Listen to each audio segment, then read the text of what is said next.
los mismos cuentos de la reelección. Julián Padilla. La falta de humildad y las mentiras han caracterizado a los presidentes de la República que mal han gobernado y que luego intentan reelegirse, no porque han hecho un gobierno plausible, sino porque podrían seguir una de tres criterios. O le cogen cariño al carguito o porque la Constitución se lo permite, o que harán un sacrificio por el país, o porque no han podido honrar los compromisos que asumieron con sus financistas, la cúpula partidaria, pero no con el pueblo dominicano. Esta posible verdad nunca se dice ni se menciona.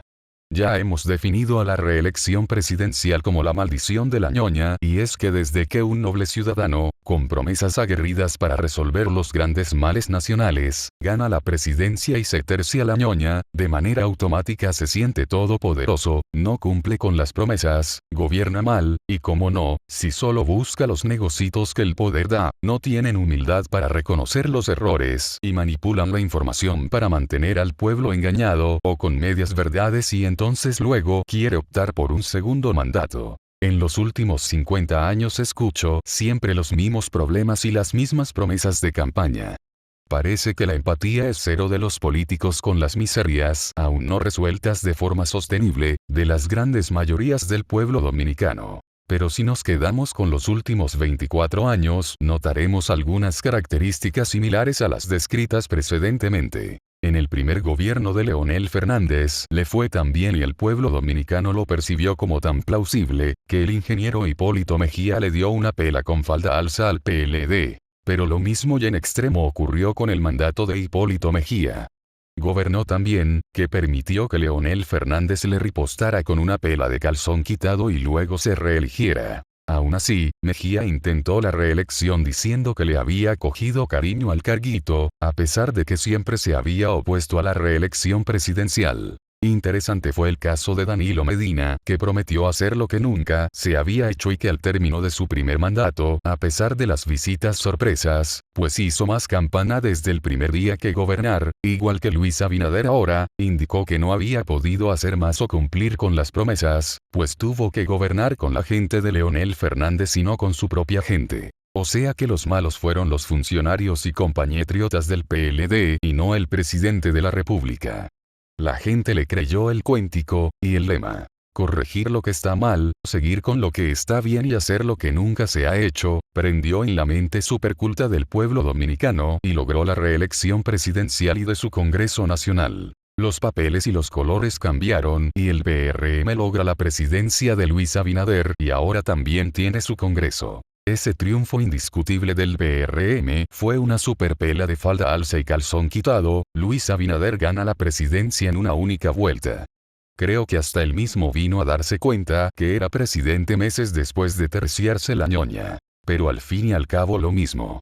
A pesar de hacer promesas de gladiador, desde que se sentó en Palacio la emoción lo embargó y comenzó a hacerse el contento con la ONU y con ello a traicionar el interés nacional, declarándose incondicional con la ONU y demostrando en lo que va de mandato, que lo había dicho de verdad, pues todavía ayer anunciaba otra de las reformas contenidas en la Agenda 2030. Algo interesante le ocurrió sin embargo al presidente Abinader y ni siquiera ha sacado el tiempo para dirigirse al país con humildad y corregir ese inaceptable entuerto.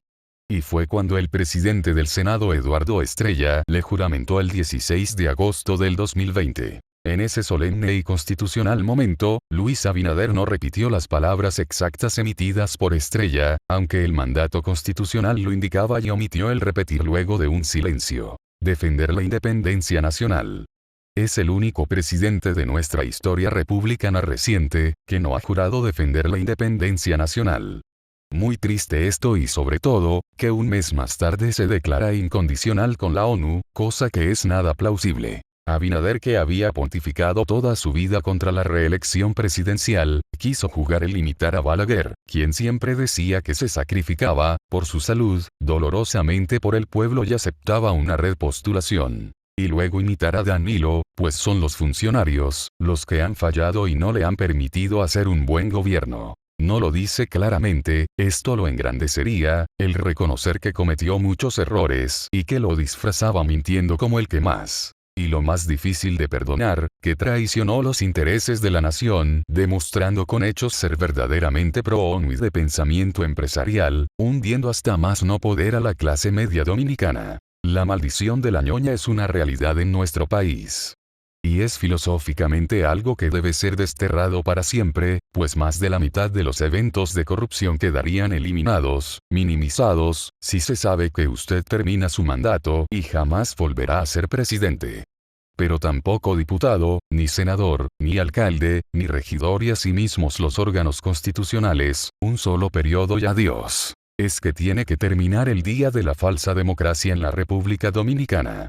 Y el bienestar del pueblo dominicano comience a ser la única razón para pretender llegar al poder y gobernar. El deterioro de la sociedad dominicana se ha profundizado en estos 3 años y meses de gobierno de Luis Abinader. Nunca se había tenido en el país tanta incidencia de la criminalidad, la delincuencia, el lavado, el narcotráfico y funcionarios, civiles y militares, y legisladores comprometidos hasta el cuello con el narcotráfico y el delito en todas sus manifestaciones. El deterioro institucional es tan amplio y profundo, que los dominicanos no creen en nadie ni en nada.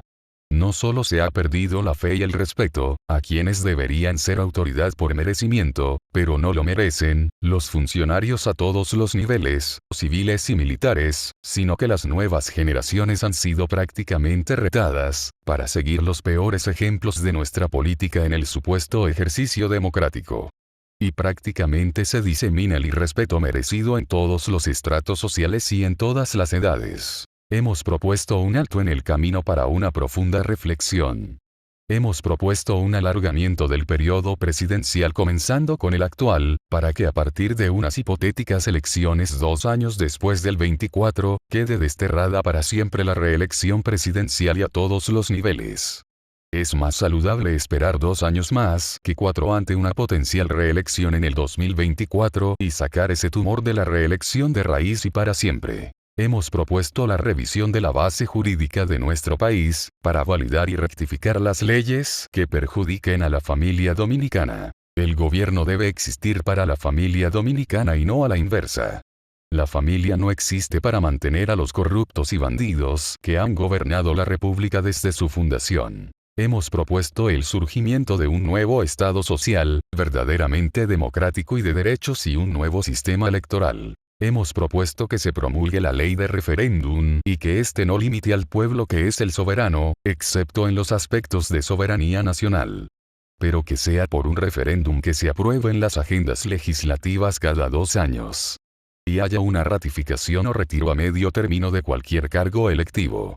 No debe ser más posible tener que esperar 4 años para retirar la incompetencia, la mediocridad y las manzanas podridas de la cosa pública. Los ayuntamientos, el Congreso Nacional, el Poder Ejecutivo y cualquier otro poder del Estado u órgano constitucional. No es posible que los que deben representar al pueblo, los congresistas, parezcan más una asociación de malhechores que miembros honorables de la Asamblea Nacional y mantener viva la razón de ser, que debería ser, velar en todo momento por sus comunidades y ser representantes reales para el bienestar invariable e inequívoco de la colectividad y la familia dominicana. Los comunicadores han caído en el peor de los abismos en este cuatrienio. Los colores de los paños menores comenzando por el refajo, han estado visibles desde lejos, hombres, mujeres y transgénero, con todos los exponentes de todas las generaciones vigentes. Nadie cree en ustedes tampoco, llámese como se llame, tenga la edad, el color, el género o la fama que tenga. Es muy triste ver que los representantes más caros del denominado cuarto poder, sean también parte de los que conspiran para el enriquecimiento ilícito y las mafias en la República Dominicana y hayan olvidado la mística y la expectativa noble y gloriosa de elevar la conciencia nacional, basados en la verdad, lo ético y lo correcto. ¿Y qué decir de la clase artística, de los géneros degradantes que se alejan cada vez de los valores y principios que educan y forman hombres y mujeres íntegros y para el bien? O de la ética comercial, en una sociedad que vive del engaño, de la falsificación, la adulteración y violación de marcas, y del engaño al consumidor con precios que no se compadecen con los pesos netos que se leen en muchas etiquetas. Nuestra sociedad está en cuidados intensivos, el denominado sistema democrático y de partidos del país fracasó. Las cúpulas políticas partidarias, todas deberían ser sustituidas con urgencia de los partidos políticos y ventorrillos familiares que se hacen llamar partidos, pero que viven como rémolas del presupuesto nacional. No hay propuestas que realmente llenen las expectativas y que no sean más de lo mismo y el quítate tú para ponerme yo. Nadie puede tirar la primera piedra en el escenario político nacional. Los denominados líderes políticos de todos los partidos, fundamentalmente sus cúpulas y dirigentes, casi todos están marcados por eventos y hechos que no pueden contarse por la vergüenza que ocasiona su conocimiento. A veces pienso cuando en otros países ocurren situaciones que nadie desea, como recientemente pasa en Ecuador, a veces pienso que esos países habrían logrado un avance previo, pues se han convencido de la farsa que es su sistema de partidos, que no debe ser nada diferente al nuestro. O que la lucha por el poder igual que aquí, llega a ser tan descarada, que la meta no es para llevar el bien del país, sino para convertirse en los nuevos capos de la nova cosa nostra en cada nación. En nuestro caso, al desorden empuja el accionar político de la República Dominicana. Porque si tú puedes, puedo yo, eso piensan los jóvenes y mucha gente hoy. La diferencia es, que tú estás protegido por las Fuerzas Armadas y círculos de poder, para hacer tus negocitos con el narco, y si yo lo hago sin protección soy de los pocos que caen. Por eso me atrevo a decir, peso a morisqueta, que el 80% de los cargamentos pesados, pasan con bombos y platillos y total protección militar. Pero tampoco tenemos quien nos proteja limpiamente, sin negociar en materia migratoria y territorial. Dudamos si tenemos comandantes que les duela la patria o si tenemos fuerzas armadas. De repente lo que tenemos son entelequias comprometidas más con la ONU, su Consejo de Seguridad y el Comando Sur, que con la protección efectiva de la nación dominicana. Pero como todos queremos reelegirnos, tenemos que ser genuflexos a los intereses supranacionales. Y se prolonga el círculo vicioso de la entrega total de nuestra soberanía. Recientemente leímos con gracia discursiva y retórica exquisita, la advertencia del presidente a los funcionarios actuales, para que no usen los recursos del Estado en campaña. Y no dude usted que un par de chivos expiatorios de la excelencia de gobierno caerán y serán sometidos o sancionados. Pero dirá el secreto a voces, eso no será necesario que usen dinero público en la campaña, pues no es un secreto el uso del dinero del narco en el triunfo del PRM en el 2020, el actual gobierno. Pero la doble moral continuará y cuando arranque la campaña, la miseria deseada por todos, buscará su buche de romo, su picapollo y los famosos 500 pesos para el recuerdo. Así que prepare los tenis, que eso va.